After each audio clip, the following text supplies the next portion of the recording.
à leur élection, les élus de Montjoux avaient la volonté de réaliser des aménagements simples, notamment pour apaiser la circulation dans leur village, redonner la juste place à sa voiture.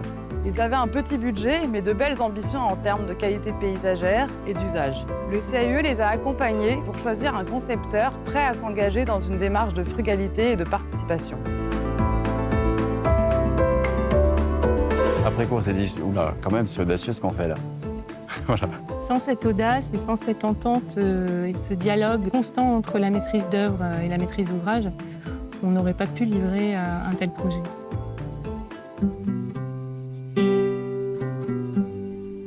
La frugalité, c'est vraiment une question essentielle pour les petites communes. Mais ça n'exclut pas de porter une ambition globale et généreuse d'aménagement de l'ensemble des espaces publics.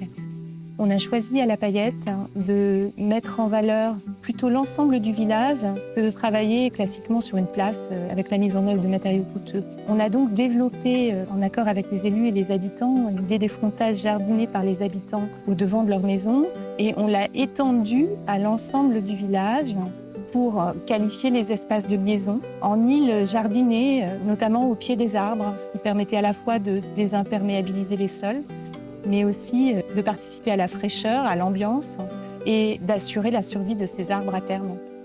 Le hameau de la Paillette était un environnement très minéral, de type routier, et on avait besoin de retrouver quelque chose de beaucoup plus vivant et aussi de pouvoir se réapproprier cet espace public. On a été notamment inspiré par les échanges avec Nicolas Soulier autour de son livre « Reconquérir les rues » et qui nous a donné envie d'aller vers ce mode de réappropriation et la zone de rencontre.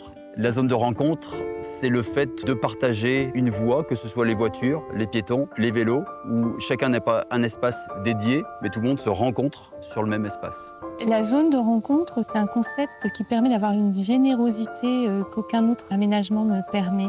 L'effacement des trottoirs qui sont transformés en frontage, on amène une naturalité beaucoup plus forte, à la fois par le choix des matériaux, mais aussi la végétalisation qui correspond complètement à l'idée d'un village et efface la part routière qui a orienté les aménagements depuis les années 50. Et ça aussi, c'est un changement de concept. Il faut expliquer aux habitants que le mobilier urbain n'est pas forcément un mobilier qu'on trouve sur les catalogues et qui peut être de type naturel. La pierre sèche est vraiment un matériau formidable dans la malléabilité qu'il offre. Il permet à la fois de drainer et d'infiltrer les eaux pluviales en les laissant s'écouler sans recourir à des extensions de réseau. Et l'intérêt, c'est finalement que la commune va pouvoir réintervenir, améliorer, sans faire appel à des entreprises. On touche donc la gestion sur le long terme. Les villageois ont participé aux réunions de travail en amont du projet, puis au début de notre collaboration avec la maîtrise d'œuvre, et puis aussi sur des chantiers participatifs de construction de pierres sèches et qui continuent encore de pose de galets pour terminer les massifs. Permettre à chacun d'intervenir dans l'espace public, c'est à la fois faire simple et en même temps apporter une véritable diversité au traitement des espaces qui vont arrêter le promeneur, faire ralentir la circulation.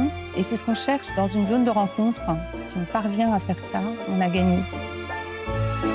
Avec des matériaux très simples, on a réussi à faire un espace public de qualité et qui donne envie d'y circuler, de se réapproprier l'espace public, de se réapproprier la rue.